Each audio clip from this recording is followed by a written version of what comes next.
Olá a todos, eu sou a Letícia Gama e apresentarei nessa breve aula, referente à cadeira de Direito Ambiental da professora Giovana, um pouco sobre o licenciamento ambiental. Primeiramente, antes mesmo de entrar no mérito do próprio licenciamento, eu gostaria de apresentar um pouco da base principiológica, ou seja, alguns princípios já abordados na disciplina que dialogam com o assunto em questão. E dessa forma, a partir dos seus conceitos, vamos ajudar a entender um pouco mais sobre o licenciamento ambiental. Bom, o primeiro deles é o princípio do poluidor-pagador, também conhecido como PPP. Esse princípio abre os nossos olhos para uma percepção de que os danos ambientais causados pelo setor privado vão sempre ser sofridos pela coletividade. Uma vez que o ambiente funciona como uma cadeia que nós estamos inseridos. Logo, os bens ambientais sujeitos a dano são propriedade de todos, é uma propriedade comum. O poluidor deve, então, arcar com os prejuízos que causou e restaurá-los.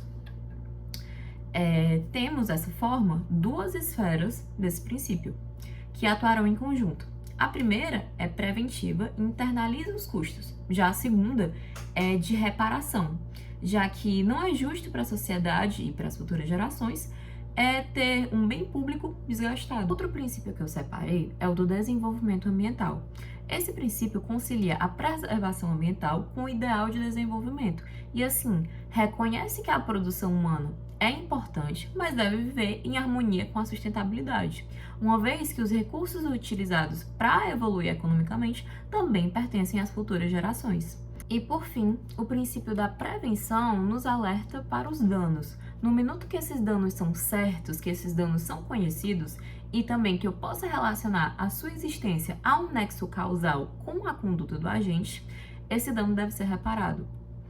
Finalizada essa exposição dos princípios, mas partindo agora para um novo fundamento, eu trouxe a Constituição Federal, em seu artigo 225, estabelece que a preservação ambiental é uma responsabilidade tanto da coletividade como do poder público, mas cabe ao poder público, sempre que empreendimentos, obras, instalações com potencialidade de grave dano ambiental surgirem, exigir um estudo prévio de impacto ambiental, que será preliminar a, finalmente, o assunto da nossa aula, ao licenciamento ambiental.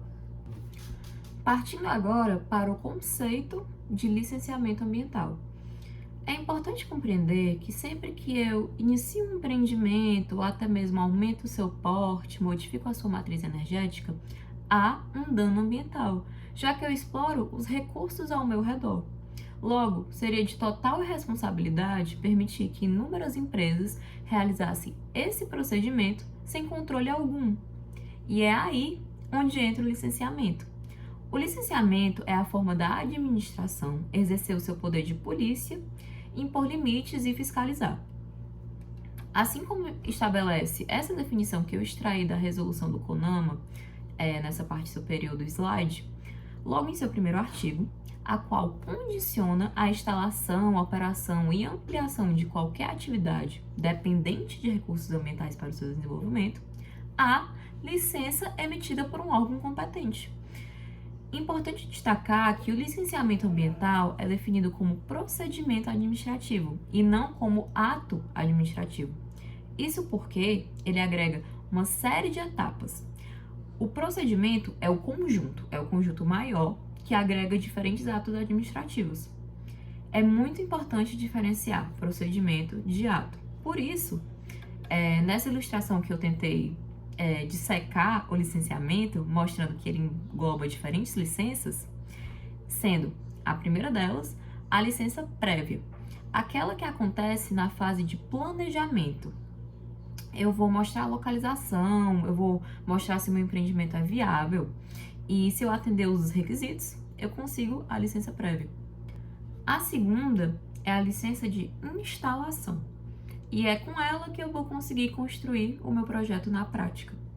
E por fim, a licença de operação, que como o próprio nome já diz, permite a operação, permite a atividade, que o meu empreendimento realize o fim para o qual foi destinado.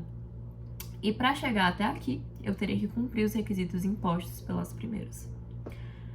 Trocando de slide, eu chego na competência. Agora eu vou abordar um pouco com vocês os critérios de competência para o licenciamento. Primeiramente, é importante entender que, embora todos os níveis da federação executem o licenciamento, tanto União, Estados, municípios e Distrito Federal, é adotada a unicidade da competência, ou seja, a autorização só será efetivada por um órgão na prática, como estabelece o artigo 13 da Lei Complementar 140.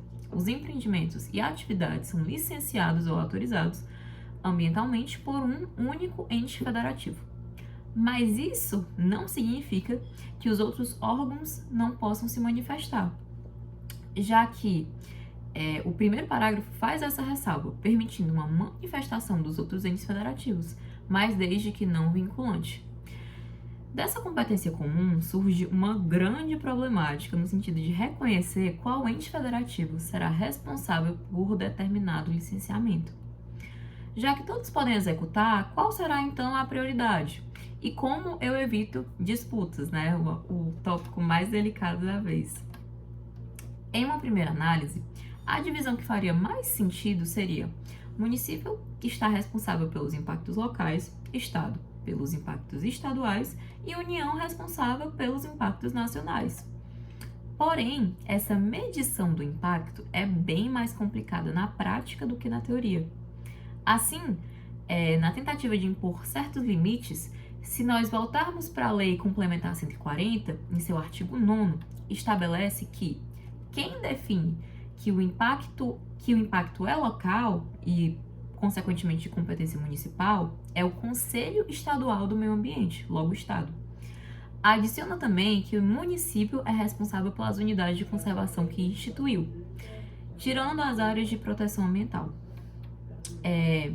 Já na nossa primeira coluna do slide, a União, em seu artigo 7º da mesma lei apresentada, tem um rol inteiro das suas competências. Nos incisos é possível observar critérios voltados para a localização, como o mar territorial, os bens da União, a zona econômica exclusiva e atividades também inseridas em mais de um estado. Todas têm competência da União. É claro que a lei é bem mais complexa, mas nessa primeira coluna do slide eu tentei separar de uma forma mais sucinta o que seriam as principais competências da União. Então temos material radioativo, caráter militar, presente entre 2 ou mais estados, entre o Brasil e país limítrofe, dentre outros. É muito interessante dar uma olhada nessa lei que tem lá bem claro. E, finalmente, encerrando essa parte de competência, os estados. E o mais interessante sobre a competência dos estados é que ela é residual, ou seja, se não cabe ao município e nem cabe à União, eu já sei que será do estado. Como ilustra o trecho que eu destaquei no canto inferior nessa parte do meio do slide, que atribui as responsabilidades estaduais, ressalvando os artigos 7º e o artigo 9º, os referentes à União e os municípios. Além, é claro, das unidades de conservação instituídas pelo próprio Estado, excluindo, mais uma vez, as áreas de proteção ambiental. Agora, no nosso próximo slide, eu gostaria de abordar um pouco sobre a publicidade. Em regra, todos os documentos são acessíveis ao público, ou seja, devem assegurar o direito de acesso à informação que é constitucionalmente previsto.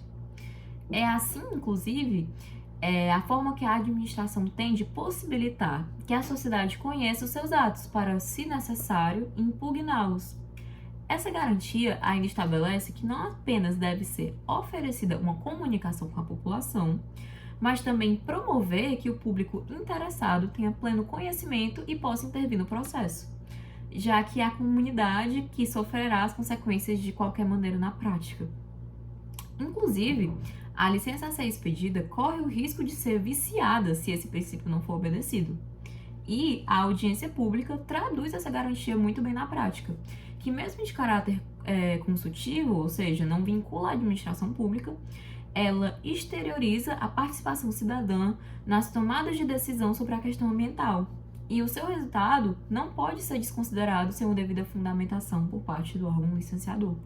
E, finalmente, encerrando a minha apresentação, nós temos os prazos.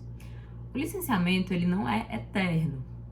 Logo, uma hora ele vai perder a sua validade com o término dos prazos. Como eu coloquei no slide, os dois principais prazos são de 6 meses para as licenças normais, as comuns, e de 12 meses para os casos com a necessidade de estudos de impactos, os mais graves, intensos, ou com a necessidade de audiências públicas. Lembrando que esses valores são referenciais, o prazo pode variar diante das suas singularidades.